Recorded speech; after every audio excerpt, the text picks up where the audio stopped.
یہ سوال پیدا ہوتا ہے نا، جواب دیا جا رہا ہے عالم الغیب، قیامت کا آنا غیبیات میں سے ہے اور اس کا علم صرف اور صرف اللہ کو ہے۔ یہ اس سوال کا جواب دیا گیا ہے کہ ٹھیک ہے قیامت آ رہی ہے، آئے گی کب؟ کہہ رہے ہیں کہ یہ جہاز چلا، لنگر انداز کہاں ہوگا؟ اس کا مورسا کدھر ہے؟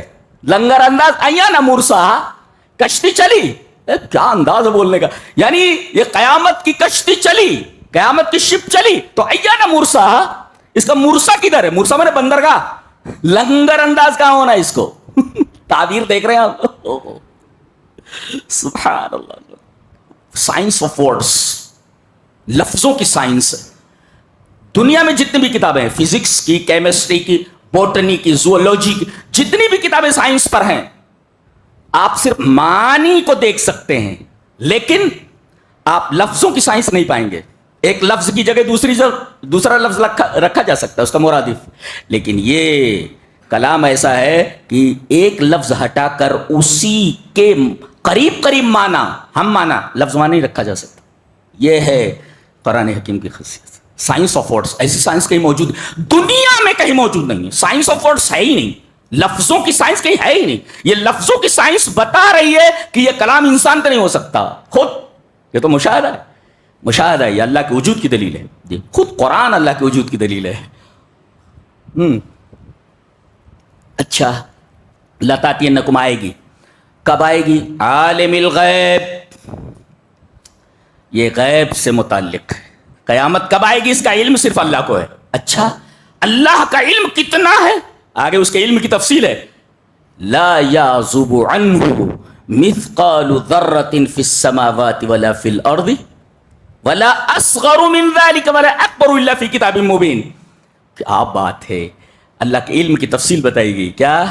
اس کی نگاہوں سے یا اس سے اوجھل نہیں ہے۔ دیکھو ایک ہے ان اللہ لا یخفی علیہ شیء فی الارض ولا فی السماء، خفیہ یخفا، چھپ جانا، یہاں گیا اللہ پر زمین اور آسمان میں کوئی چیز چھپی ہوئی نہیں ہے، لیکن یہاں یخفا نہیں ہے، یہاں یعزب ہے۔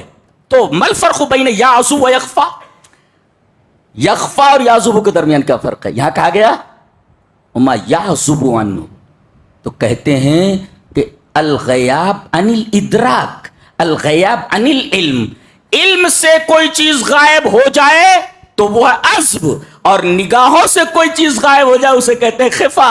گویا اللہ تبارک و تعالیٰ کے علم سے کوئی چیز مخفی نہیں ہے، سب اس کے علم میں ہے۔ اللہ اکبر، دیکھ رہے کلام الہی کا اعجاز دیکھ رہے ہیں؟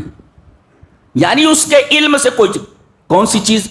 مثقال ذرۃ، ذرہ مینس ایٹم، چھوٹا، جی چھوٹی سے چھوٹی ذرے کے برابر بھی آسمانوں اور زمینوں میں کوئی چیز اس کے علم سے باہر نہیں ہے۔ اچھا، ولا اصغر من ذلک، ذرے سے چھوٹا۔ بعض سائنسدانوں نے کہا کہ بھئی ذرہ تقسیم نہیں ہوتا، ایٹم تقسیم نہیں ہوتا۔ اس آیت کریمہ سے انہوں نے یہ سائنسی نکتہ نکالا ہے کہ کہا گیا کہ ذرے کے برابر بھی کوئی چیز ہے تو اس کے ذرے سے چھوٹی کوئی چیز ہو اس کے علم سے باہر ہے۔ گویا کہ الیکٹران، پروٹون اور نیوٹران کی طرف تقسیم کر دیا گیا ایٹم کو۔ جی ایٹم تقسیم ہو گیا۔ ذرے سے چھوٹی چیز کیا؟ ذرے کو تقسیم کر دیا گیا، ایٹم کو بھی، تین چیزوں کی طرف۔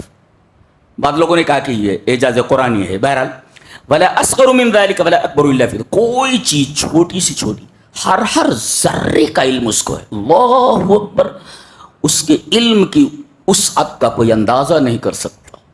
ذرے کو جانتا ہو جو، کیا علم ہوگا، کیا علم ہے، سبحان اللہ و بحمدہ سبحان اللہ العظیم۔ اچھا، تو بہرحال قیامت کب آئے گی اللہ کو معلوم۔ اللہ کا علم کیسا ہے؟ کائنات کا کوئی ذرہ اس کی نگاہوں سے، اس کے علم سے اوجھل نہیں۔